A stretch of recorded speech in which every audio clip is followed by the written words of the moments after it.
Hallelujah praise the lord. मसीह में सब पर सलामती हो। मेरा नाम इरफान आरिफ है। मैं मुल्क पाकिस्तान कराची शहर से बात कर रहा हूँ। मैं बाइबल मुक़द्दस का स्टूडेंट हूँ। यीशु मसीह का मैं खादम हूँ। आमीन। जी, आज सुबह जो हमारा आप देखते हैं चैनल हैकर टीवी देख रहे हैं और हमारा इसमें प्रोग्राम चलता है ज़िंदगी की रोटी। हालेलुया। आए आज हम खुदा के हुज़ूर कलाम मुक़द्दस में से सीखेंगे कि हम जो थे एक हमें उम्मीद मिली। आमीन प्रेज़ द लॉर्ड। हम जो थे ऐसे ही थे और हमें कब उम्मीद मिली। आए हम खुदा के ज़िंदा कलाम मुक़द्दस में से पढ़ेंगे पहला पतरस उसका दूसरा बाब और हम उसकी तिलावत करेंगे। जी 10 आयत क्या लिखता है जी। पहले तुम ना उम्मत ना थे, यानी कह रहा है कि पहले जो है कि तुम कोई उम्मत नहीं थे जी, मगर अब तुम खुदा की उम्मत हो। तुम पर कोई रहमत ना थी मगर अब तुम पर रहमत हो गई। आमीन। खुदा के ज़िंदा बस कलाम को पढ़े और सुने और समझ जाएंगे खुदा की बरकत हो। हालेलुया। जी, आप देख रहे हैं कल टीवी। हमारा प्रोग्राम ज़िंदगी की रोटी। मेरा नाम पास्टर इरफान है। हमने कलाम मुक़द्दस में से तिलावत किया पहला पतरस उसका दूसरा बाब उसकी 10 आयत। वहाँ हमने क्या पढ़ा कि कह रहा है कि पतरस कह रहा है कि पहले तुम क्या थे, तुम कोई उम्मत नहीं थे और ना कोई तुम पे रहमत थी, मगर अब तुम एक उम्मत भी हो, अब तुम एक रहमत भी तुम पर हुई है। आमीन प्रेज़ द लॉर्ड। ये पतरस जो बात कर रहे हैं वो ये बात कर रहे हैं कि जबकि जो शरीयत में हम पे कोई रहम नहीं था, हम कोई कौम नहीं थे, हमें कोई उम्मीद नहीं थी जीने की कि हमने किस उम्मीद पे जीना है और मरने के बाद हमने किस उम्मीद से हमने उठना है। आमीन प्रेज़ द लॉर्ड।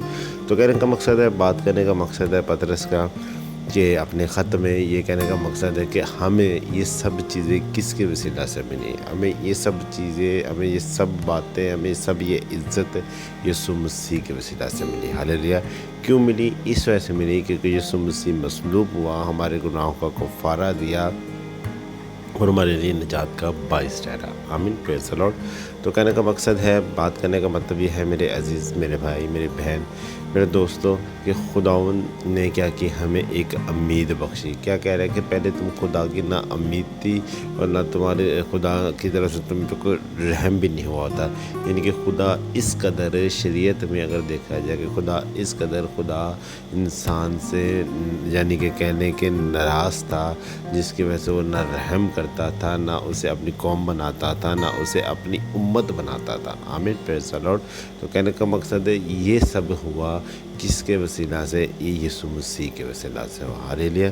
यीशु मसीह आए और हमारी ज़िंदगी में उन्होंने कफ़ारा दिया, हमें निजात दी हमारे गुनाहों से, और जिसकी वजह से क्या हुआ कि हम मसीह की वसीला से क्या हुए, एक उम्मत भी बन गए और हमें पर क्या हुआ, रहम भी कर दिया गया खुदा ने रहम करके, और हमें एक कौम बना दिया और हमें एक ज़िंदा उम्मीद दे दी कि हम इस नाम से, यीशु नाम से मरेंगे और यीशु ही नाम से हम क्या होंगे, ज़िंदा होंगे। Hallelujah praise the Lord. तो हमने आज सुबह क्या सीखा? पतरस की किताब में से ये सीखा कि हमें अब क्या है, भरोसा रखना है। अब हमें एक जीने की उम्मीद मिल चुकी है जिसका नाम यीशु मसीह है, और हमें सुबह और दिन और रात और चलते फिरते उसकी तारीफ़, उसकी तमजीद और उसके नाम की जय जयकार करनी चाहिए और उसके कलाम में और उसकी खिदमत में हमें बढ़ना चाहिए। आमीन प्रेज़ द लॉर्ड। तो कितनी खूबसूरत बात है आज जो हमने सीखी कि हमें क्या है, एक उम्मीद मिल चुकी है, हमें एक नई ज़िंदगी मिल चुकी है, हमें एक नई खुशी मिल चुकी है। अब हम इस खुशी को, इस ज़िंदगी को क्या करें, अपने अंदर लें ताकि हम एक नई ज़िंदगी पाने वाले में से हो। Hallelujah praise the Lord. तो आज के कलाम के वसीला से खुदा सबको बड़ी बरकत दे, और आज का कलाम आपकी ज़िंदगी में और जितने लोग सुन रहे हैं मेरी आवाज़ को, खुदा उन सबको बड़ी बरकत दे। हालेलुया। तो खुदा आप सबके साथ हो।